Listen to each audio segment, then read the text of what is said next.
नमस्कार दोस्तों, कैसे हो आप सब। स्वागत है आपका मेरे YouTube चैनल एक्टिव सर्जी में। दोस्तों आज देखिए कुछ अलग मैं एक टॉपिक लेकर के आया हूं आपके लिए, संविधान की अनुसूचियां। यहाँ पर आपको केमिस्ट्री, फिजिक्स, साथ में जो आप सिविल की तैयारी कर रहे हैं कुछ स्टूडेंट, तो आपको संविधान, पॉलिटी, हिस्ट्री, ज्योग्राफी धीरे धीरे सब कुछ मिलेगा। लेकिन शर्त ये है कि आप थोड़ा सा इसको ना हमें मोटिवेट करिए, चैनल को थोड़ा शेयर कर दो, सब्सक्राइब कर लो और थोड़ा सा टाइम निकाल के इसको देखना शुरू करिए। बहुत अच्छे से हम इसको शुरू करने चाह रहे हैं अपने चैनल को। तो चलिए आज शुरू करता हूं मैं आपके लिए एक नया टॉपिक, और बड़े आसानी से ये हम 12 अनुसूचियां आपको याद करा देंगे। देखिए यहाँ पर लिखा हुआ है, मैं आपको दिखा दूं।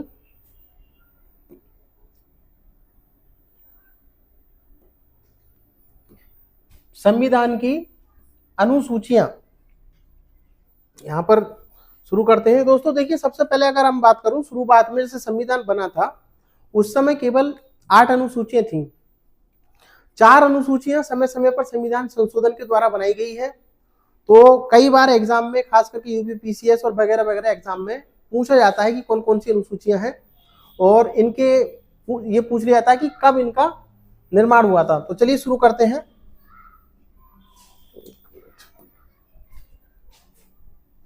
देखिए दोस्तों, शुरू कर रहे हैं।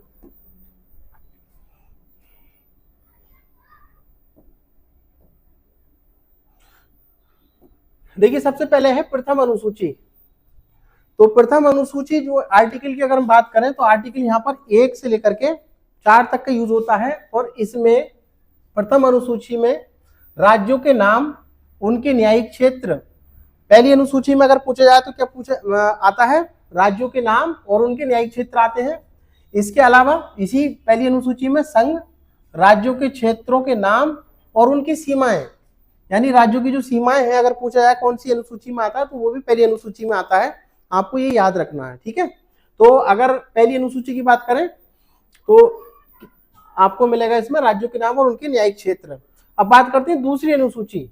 तो दूसरी अनुसूची में केवल आपको ये याद रखना है परिलब्धियां और भत्ते, परिलब्धियां और भत्ते और विशेष अधिकार हैं कुछ, जैसे भारत का राष्ट्रपति है, राज्यों के राज्यपाल हैं, लोकसभा के अध्यक्ष, उपाध्यक्ष हैं, भारत के नियंत्रक एवं महालेखा परीक्षक, जिसको हम क्या बोल देते हैं, कैग बोलते हैं। क्या बोलते हैं, कैग।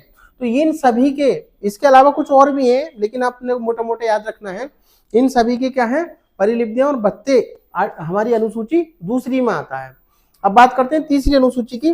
तो तीसरी अनुसूची में यहां पर विभिन्न उम्मीदवारों द्वारा ली जाने वाली शपथ, हमें ये याद रखना है। तीसरी अनुसूची में क्या है, शपथ है। शपथ में कौन कौन से आते हैं, देखिए, संघ के मंत्री, संसद के सदस्य और सर्वोच्च न्यायालय के न्यायाधीश। इन सभी की जो शपथ होती है वो अनुसूची किस में दी गई है, अनुसूची 3 में दी गई है। तो अगर हमें थोड़ा सा दोबारा रिवाइज करूं तो अनुसूची 1 में राज्यों और उसके न्यायिक क्षेत्र हैं, दूसरे में परिलिब्धियां और भत्ते हैं, और तीसरे में शपथ। ठीक है। अगर हम इसको एक कहानी की तरह याद करेंगे तो देखिए सबसे पहले क्या होता है, राज्य होता है। राज्य मतलब देश, यानी भारत, ठीक है। और उसमें जब मान लो हमने बनाया तो फिर क्या होता है, अभी काम करने के लिए क्या चाहिए, हमें कुछ विशेष अधिकार चाहिए, और काम कोई फ्री में तो करेगा नहीं, तो उसके लिए हमें क्या देना पड़ेगा, उसको कुछ भत्ता देना पड़ेगा। तो पहले हमने क्या बनाया, राज्य बनाया, राज्य के बाद में उनको भत्ते दिए जिनको हमें काम कराना है। अब हमने भत्ते को डिसाइड तो कर लिया कि भाई इसको भत्ता देना है, इसको ये देना है, तो उनसे हम शपथ भी तो लेंगे। तीसरे नंबर पे क्या है, शपथ लेंगे हम। शपथ किस बात की, कि भाई तुम्हें हम पैसा दे रहे हैं, भत्ता दे रहे हैं, तो तुम्हें ये काम करना है। तो तीसरी अनुसूची में क्या करेंगे हम, शपथ, ठीक है।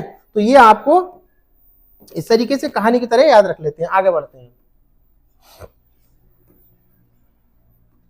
अब देखिए, अब चौथी अनुसूची में आते हैं। चौथी अनुसूची, तो देखिए, राज्यों और केंद्र शासित प्रदेशों के बीच सीटों का बंटवारा। इसमें आर्टिकल देखिए 4, 80 और 4 और 80 का प्रयोग किया जाता है। तो यहाँ पर क्या है, अनुसूची 4 में है सीटों का बंटवारा। पहले में क्या था, राज्य था। दूसरे में क्या था, भत्ते दिए थे हमने किस किस को, बहुत सारे जो काम। फिर उसके बाद उनसे हमने क्या ली, शपथ।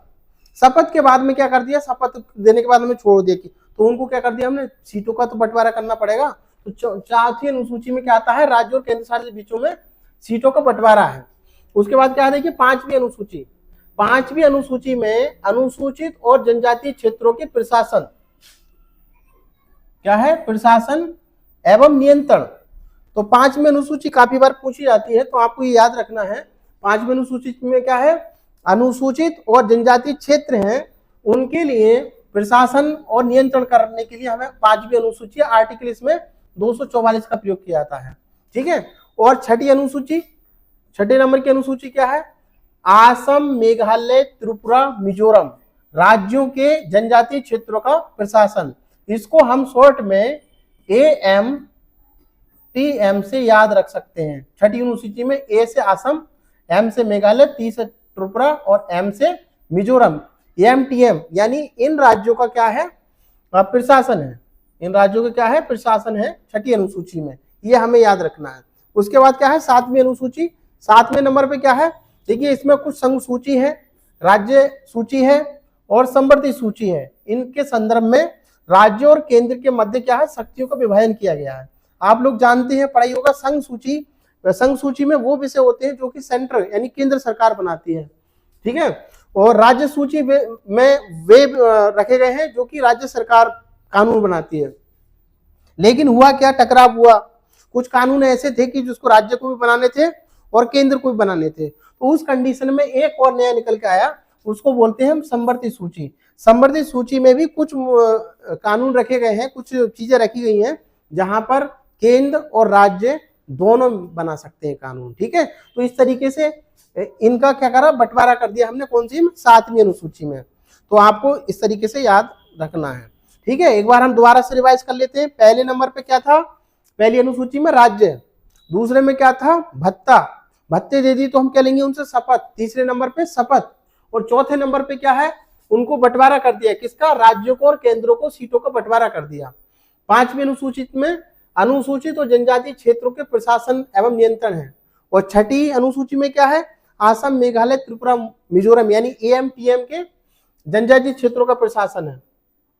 उसके बाद 7वीं में संघ सूची, राज्य सूची और संवर्ती सूची, इन सूचियों यानी कानून बनाने का अधिकार दे दिया गया, ठीक है। थोड़ा आगे बढ़ते हैं। 7वीं के बाद 8वीं अनुसूची पे आते हैं। देखिए 8वीं अनुसूची बहुत इंपॉर्टेंट है और इसमें इतने सारे ऑब्जेक्टिव क्वेश्चन, यानी जो PCS का एग्जाम हो या फिर किसी को सिविल का एग्जाम, वनडे एग्जाम हो, बहुत पूछा जाता है, बहुत काम की है। तो सबसे पहले 8वीं अनुसूची में क्या है, तो संविधान द्वारा मान्यता प्राप्त, क्या है, संविधान द्वारा मान्यता प्राप्त। मान्यता प्राप्त मूल रूप से, मान्यता प्राप्त क्या है, ये देखिए गलत लिख गया, मान्यता प्राप्त भाषाएं, क्या है, मान्यता प्राप्त भाषाएं, ठीक है। मूल रूप से कितनी थी, 14 थी। अगर कोई पूछे मूल रूप से कितनी, और वर्तमान में कितनी है, 22 भाषाएं।